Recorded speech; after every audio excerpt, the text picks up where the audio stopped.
Because the school system will never teach you about money. The school system was designed to teach you to be an employee or a doctor or a lawyer, a specialist, but never about money. So my father was the head of education, PhD, all that stuff. I go home and ask him, said, why don't we learn about money in school? And he looked at me and says, because the government doesn't let us teach that subject. The government tells us what we can teach and what we can't teach. And I thought that was strange. And I said, but aren't we going to school to learn about money? He says, no, your job is to get a job. Poverty is passed on. It's taught in your families.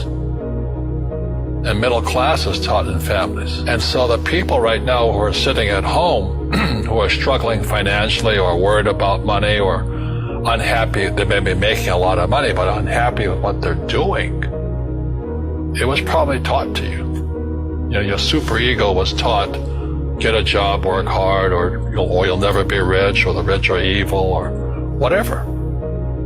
If you're poor, you'll always be poor. Money will disappear that fast. Just like most pro athletes, you know, they make millions of dollars, and what, 65% are bankrupt 5 years later? It's because they come from poor families. Now you tell them that, they get very angry at you. It's not, it's the rich fault. You know, it's you guys ripped me off, and government ripped me off. But unfortunately, what Mr. Lipton was saying, it's passed down genetically. The moment I pay you, you think like an employee. Entrepreneurs work for free. You see, people say, well, why don't you give the poor money?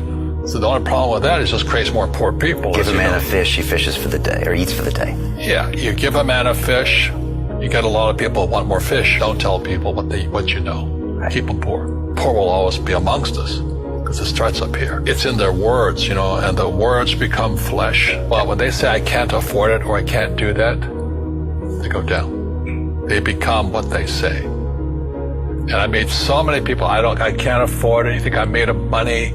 Poor people say, I can't afford it. I can't do that. I don't have time. Because this is an escape. It's an escape. You know what I mean? It's easy to say, I can't afford it. Oh, I'm too tired. Oh, I can't go to the gym. You know, when you could go to the gym. Your rich dad used to say what? How can I afford it? How can I do that? You know, what would it take, or why should I do that? He says that a question opens the mind, a statement closes the mind. See, when you say, I can't afford it, your mind shuts down, and you become what you say. We all have fear. You know, to be truthful, we all have fear. It's just how you deal with it.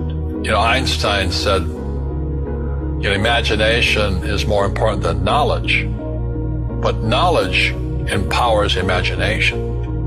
And what most people lack is real business knowledge, like accounting, you know, like debt, like taxes. You gotta know that stuff, but they don't teach it in school to anybody.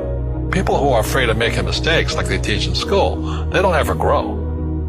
Because spirituality is there's good and there's bad, there's right and there's wrong, there's up and there's down. Most people only want to be right, they only want to be positive. Well, you can't have that. That's not reality. Every time I failed, it was like, good. It's okay, what have I learned? And the average person, the reason they're poor is they haven't failed. You know, they play it so safe. They haven't made any mistakes like they taught in school. That means they don't learn anything. That's why the school system's actually fundamentally corrupt. It's anti-education. And I think what most people do is they let their parents or their friends talk about life. So afraid of failing. But failing is how we succeed.